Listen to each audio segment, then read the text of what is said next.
नमस्कार साथियों, एक बार फिर से स्वागत है आपका चैनल चर्चा विथ मी में। साथियों, इस वीडियो में हम ऑन लीव के बारे में जानेंगे, पूरे विस्तार से समझेंगे।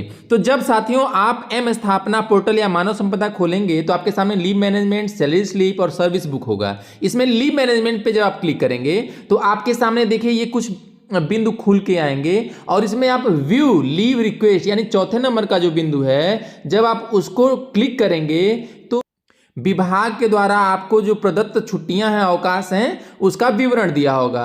तो इसमें देखिए सबसे ऊपर ही ऑन लीव के बारे में दिया हुआ है। ये ऑन लीव क्या होता है, ऑन लीव कब मिलता है, ऑन लीव कितना मिलता है एक वर्ष में, और ऑन लीव को हम कैसे ले सकते हैं, इन सारे बिंदुओं को इस वीडियो में हम समझते हुए विभिन्न प्रकार के अवकाश हैं उसमें ऑन लीव के बारे में हम समझेंगे और विस्तार से जानेंगे। ठीक है, व्यू बैलेंस जब आपने देख लिया कि जब आप एम स्थापना पोर्टल पे जाके व्यू बैलेंस पे क्लिक करेंगे लीव पे, तो वहां पे आपके सबसे ऊपर ही आपका ईएल यानी कि ऑन लीव के बारे में बताया गया है कि कितने आपको लीव वहां पे मिले हुए हैं। अब देखिए, ये हम स्पेशली ये हमारा पूरा वीडियो परिषदीय शिक्षकों के लिए है, अन्य विभागों के लिए नहीं है। तो हम केवल अन्य बिंदुओं को नहीं चर्चा करेंगे, हम केवल टू द पॉइंट बात करेंगे यहाँ पे। तो जो ऑन लीव है वो हमारे परिषदीय विद्यालय यानी कि बेसिक शिक्षा विभाग में के अध्यापकों को या अध्यापिकाओं को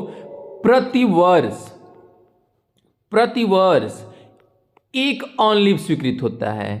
कितने? एक, केवल एक ऑन लीव हमारे परिषदीय अध्यापकों को मिलता है प्रतिवर्ष। यानी कि जैसे मान लीजिए कि यदि आपका सर्विस यानी आपकी नौकरी यानी आपके ज्वाइन करने और अब तक की अगर समयावधि 5 साल हो गई, यानी आपको नौकरी करते हुए 5 साल हो गया, तो आपको ऑन लीव कितने मिलेंगे?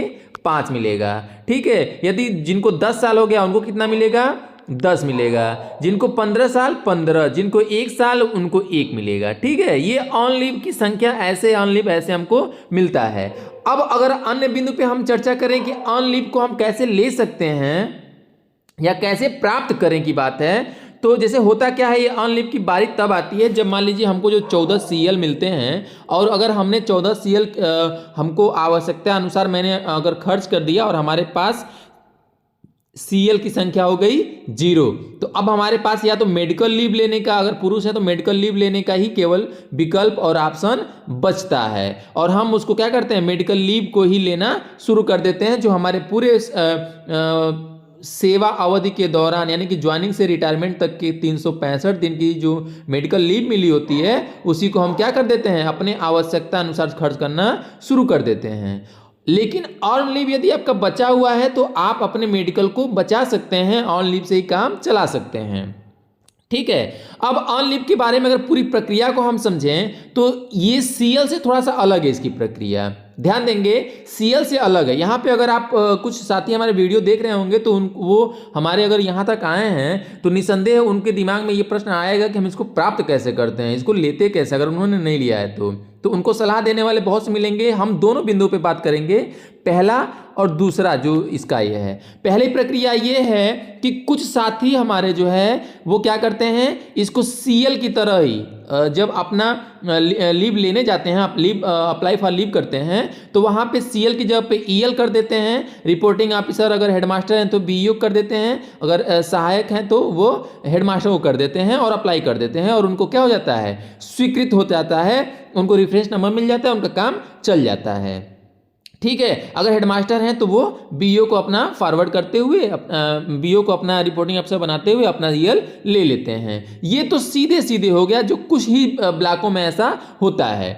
लेकिन इसका नियम क्या है, जैसे अभी मेरे एक मित्र साथी ने जो अध्यापक हैं उन्होंने बताया, मैंने लीव अप्लाई किया था लेकिन उनके वो हेडमास्टर हैं, लेकिन उनके बीईओ ने उनको उनके लीव को रिजेक्ट कर दिया, जो ऑन लीव था उसको रिजेक्ट कर दिया गया।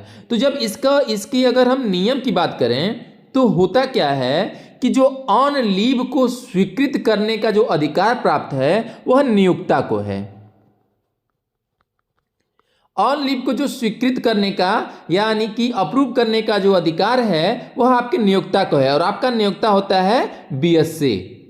ठीक है, तो अब ये जो रिजेक्ट की समस्या आ रही है, कुछ ब्लॉकों में जो बीईओ सर रिजेक्ट कर दे रहे हैं, उसका कारण यही है कि अगर सही मामलों में हम ऑन लीव के लिए रिपोर्टिंग ऑफिसर या ऑन लीव के लिए यदि हम विस्तृत चर्चा करते हुए इसकी जानकारी रखेंगे तो वो आएगा कि ऑन लीव हम केवल और केवल अपने नियोक्ता से प्रत्यक्ष रूप से प्राप्त कर सकते हैं। लेकिन अब आप कहेंगे कि हम अब रिपोर्टिंग ऑफिसर अपने नियोक्ता को बनाएं, तो अब देखिए इसके लिए क्या करना है। इसके लिए बहुत ही कुछ स्टेप में आपको चरण में बता दूंगा, बहुत ही आसानी से आप कर लेंगे। जैसे आपको यदि मान लीजिए कि आज 2 तारीख है, ठीक है, और कल 3 तारीख है। आज आप स्कूल गए हैं और कल आपको सीएल लेना है, तो आप क्या करते हैं 2 की शाम को या 2 के दिन में ही या 2 की कभी भी या 3 की सुबह में आप जो है विद्यालय खुलने से पहले आप अपना सीएल ले लेते हैं। ये आपका और आपके एचएम अगर हेडमिस्ट्रेस या हेडमास्टर हैं या अगर आप खुद हेडमास्टर हैं तो बीईओ आपके वो क्या कर देते हैं, अप्रूव कर देते हैं और वो आपकी स्वीकृत छुट्टी का आप लाभ प्राप्त कर लेते हैं। ये सीएल की प्रक्रिया हो गई। लेकिन अगर ईएल की प्रक्रिया के बारे में अगर बात करें हम, तो ईएल के लिए आपको 1 दिन पहले नहीं बल्कि 4 से 5 दिन पहले आपको अप्लाई करना होगा। आपको ईएल 4 से 5 दिन पहले अप्लाई करना होगा। ध्यान देंगे, बहुत ही बिंदुवार हम इस वीडियो में चर्चा करेंगे कि आपको ईएल 4 से 5 दिन पहले अप्लाई करना होगा, ठीक है। अब आप करेंगे क्या कि जब आप लीव ऑन लीव आप अप्लाई कर लेंगे ऑनलाइन, जैसे आप सीएल अप्लाई करते हैं वैसे ही आप अप्लाई करेंगे कि फला डेट को मुझे ईएल चाहिए, फला डेट से फला डेट तक का मुझे ईएल चाहिए, ठीक है। जब आप अप्लाई कर लेंगे उसके बाद उसका स्क्रीनशॉट लेंगे, ठीक है। उसके साथ ही उसको हार्ड कॉपी लेके उसके साथ ही एक प्रार्थना पत्र आप लिखेंगे। क्या करेंगे, प्रार्थना पत्र लिखेंगे आप, और प्रार्थना पत्र लिखते हुए उसको आप बीएसए के पास लेके जाएंगे अग्रसारित कराते हुए। किसके पास, बीईओ से। बीईओ से आप अग्रसारित कराते हुए उसको आप बीएसए के पास ले जाएंगे। अब इसमें एक और हम बहुत ही सरल, इसको अगर मान लीजिए प्रार्थना पत्र या हार्ड कॉपी से ही अगर प्रार्थना पत्र आप चाहें तो बीईओ अगर कन्वेंस हो जाते हैं तो उन्हीं के स्तर से आप इसको निपटवा सकते हैं। हाँ, ठीक है। तो वहाँ पे जब आप 4 से 5 दिन पहले अगर प्रार्थना पत्र बीईओ सर के पास लेके जाएंगे तो वह आपका ईएल क्या करेंगे, उसका अगर वो अपने स्तर से ही अगर कर दे रहे हैं तो सो बेटर है, नहीं तो वो आपको अग्रसारित करेंगे कि आप इसको लेके जाइए बीएसए सर के पास, और बीएसए उसको क्या करेंगे, नियमानुसार कार्रवाई हेतु निर्देशित कर देंगे बीईओ को, ठीक है। ये ध्यान देंगे। अब जैसे देखिए हो सकता है कि कुछ ये मैं जो एक प्रक्रिया है, सही प्रक्रिया है, चरणबद्ध प्रक्रिया है, उस पर मैं बात कर रहा हूं। अगर आपके बीईओ डायरेक्ट आपको कर देते हैं तो आपको कोई भी उसमें मंथन चिंतन मनन करने की आवश्यकता नहीं है।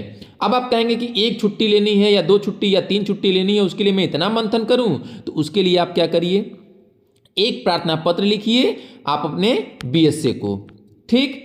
आप अपने बीएसए को एक प्रार्थना पत्र लिखिए वाया खंड शिक्षा अधिकारी। तो जब वाया होता है या अपने बीएसए को लिखेंगे आप ना, तो उसको आपके खंड शिक्षा अधिकारी करते क्या है, नीचे नियमानुसार कार्रवाई हेतु अग्रसारित, नियमानुसार कार्रवाई हेतु अग्रसारित करके अपना साइन कर देंगे। वो पत्र चला गया बीएसए के पास, और उस पत्र में आप लिखेंगे क्या कि अपना पूरा भूमिका बनाते हुए, महोदय मैं फला डेट से आपके परिषदीय प्राथमिक विद्यालय या कंप्यूटर विद्यालय या उच्च प्राथमिक विद्यालय फला में अपना कार्यरत हूँ, और मुझे अपनी सेवा विभाग में देते हुए 4 वर्ष, 5 वर्ष, 3 वर्ष, 8 वर्ष, 10 वर्ष, 15 वर्ष प्राप्त हो गए हैं, और मुझे ऑन लीव के रूप में 15, 10, 3, 4 जो भी आपकी ऑन लीव मिली है, ईएल मिला है, इतने स्वीकृत हुए हैं।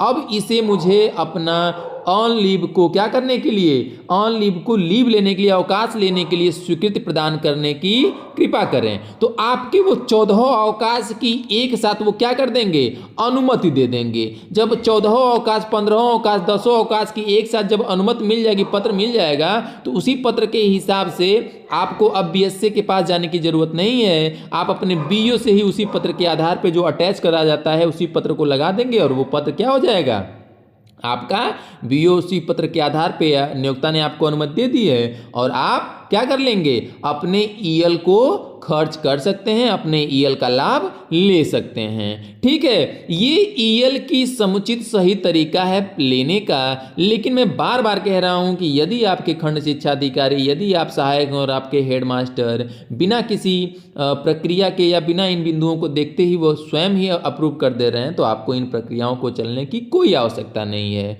ठीक है, आपके सक्षम अधिकारी आपके प्रथम दृष्टया विद्यालय के जो संस्था प्रमुख हैं अर्थात हेडमास्टर होते हैं, और उन सभी का जो सक्षम अधिकारी होता है वो हमारा कौन सा होता है, बी होता है। तो अगर यही लोग कर दे रहे हैं तो मुझे कोई जरूरत नहीं है तीसरे के पास जाने की, बीएसए के पास जाने की। तो इस वीडियो में बस इतना ही। यदि इसके अलावा आपको कोई अन्य समस्याएं हैं, किसी अन्य बिंदु पे आप चर्चा करना चाहते हैं, तो हमें कमेंट करके जरूर बताएं। मिलते हैं अगले वीडियो में, तब तक के लिए नमस्कार शिक्षक साथियों।